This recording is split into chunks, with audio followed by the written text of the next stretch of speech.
hapa juzi mtoto wa mchungaji Mbarikiwa Helbert Mlelwa amekamatwa Jumanne tarehe 15 mwezi wa 4. Amekamatwa kwa sababu ya kupinga dhuluma, kwa sababu ya kupinga mabaya, sababu ya kupinga vile ambavyo walimkamata Tundu Lissu na kumweka mahali ambapo hapajulikani.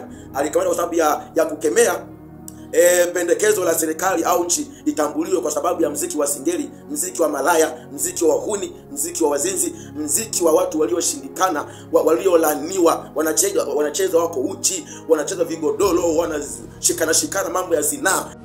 Wizara na nchi imeamua tuchukue mziki mmoja tuufanye kuwa ndio alama ya Tanzania. Hii haina maana miziki mingine imewekwa kando, la hasha. Lakini tumeona umefika wakati sasa kujitanabahisha kama taifa. Ili dunia nzima ikisikia tu wimbo huo inajua hii ni Tanzania. Ikisikia mirindimo hiyo inajua hii ni Tanzania. Na mziki ambao tumeona tuufanye hivyo ni singeli. Ameweka kisuzuni mpaka leo ni siku kama ya 6 ambapo mimi nasema free Helbert Mlelwa. Serikali kwa najua rafiki wa kweli kabisa ni yule ambaye atakuwa anaongea baadhi ya mambo ambayo hayako sawa. Najua nchi yetu haiwezi kuwa salama kwa kuwa na kundi la watu ambao wanasifia tu kwamba kila kitu kiko sawa. Hapana. Wakati mwingine mambo yanapokuwa haendi sawa, rafiki wa kweli kabisa ni yule ambaye utaona ukikosea anakuambia hapa rafiki yangu umekosea.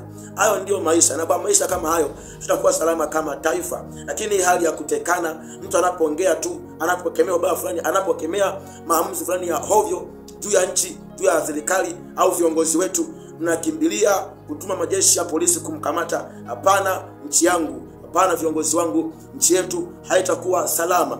Najua Helbert Mlelwa hana hatia katika yote ambayo aliyafanya. Hana hatia kabisa, hana hatia.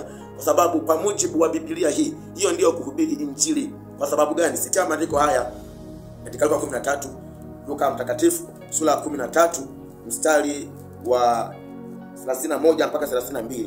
Hizi ni habari za Yesu alimkemea mfalme Herode.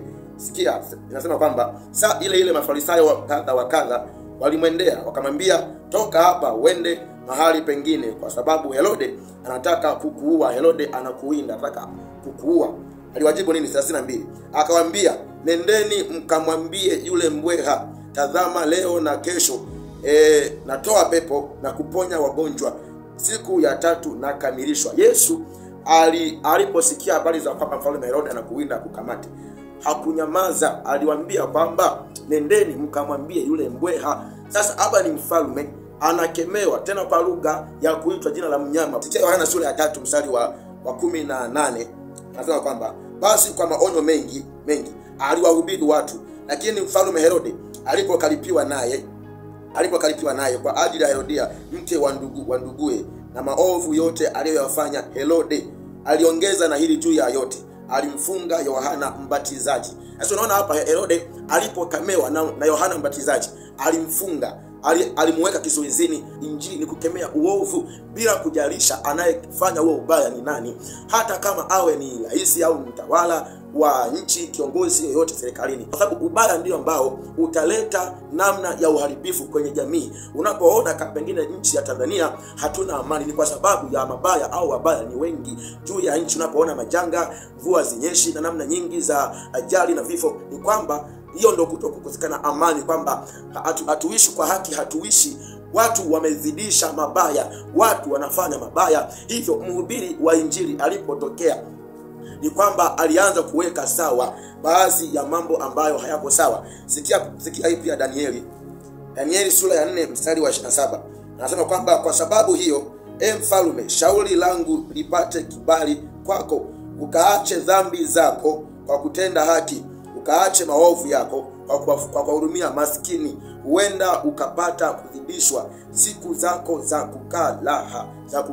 Sasa Danieli alimwambia mfalme kwamba acha tu uovu, acha ubaya. Hata kama alitumia lugha ngumu, lengo alitaka atumie lugha ile ngumu ili aeleweke, ili pengine ni kama amshitue mtu husika kwamba kwa hapa mambo yalipofika usichukulie kawaida, msichukulie kawaida, mpaka hapa mambo yameharibika zaidi. Kwa mfalme mhubiri alipohubiri akatumia lugha ngumu kwamba mwambieni yule mbweha, ni kwamba alitaka amshitue kwamba umezoea kuua watu, kuteka watu, kuonea watu. Sasa ufahamu ukipandacho utakivuna, au wae kwa upanga atakufa kwa huo. Mhubiri kazi yake, hata kama alitumia lugha ngumu, alitaka tu atumie lugha ile ngumu ni kama ishitue, lakini si kwamba anawachukia. Hapa kwa sababu ya anapotokea mtu analalamikia juu ya ubaya, dhuluma mahali fulani, kwamba tumsikilize. Ya tunapotumia majeshi, polisi kumteka, hapana, hatufiki salama, na nchi yetu kiukweli hatutaweza kuijenga kwa sababu ya kutishiana, kukamatana, kuuana, hapana. Katika Timotheo wa kwanza hapa, Timotheo wa kwanza sura ya 5 mstari wa 20 anasema kwamba wale wadumu kutenda dhambi wakemee mbele ya wote, ili na wengine waogope. Isaya 58:1 anasema kwamba piga kelele, usiache, paza sauti yako kama tarumbeta, wahubiri watu wangu kosa lao, na nyumba ya Yakobo dhambi zao. Mimi najua wote mnaosema kwamba hubiri injili, usiseme mamlaka, hivi kama angekuwa ametekwa ndugu yako, angekuwa ametekwa mwanao, hivi kweli ungekuwa na ujasiri wa kuongea maneno kama hayo? Hebu acha nishi hapo. Hii ni sauti ya mtoto wa Simba, anasema itengenezeni njia ya Bwana, yosheni mapito yake.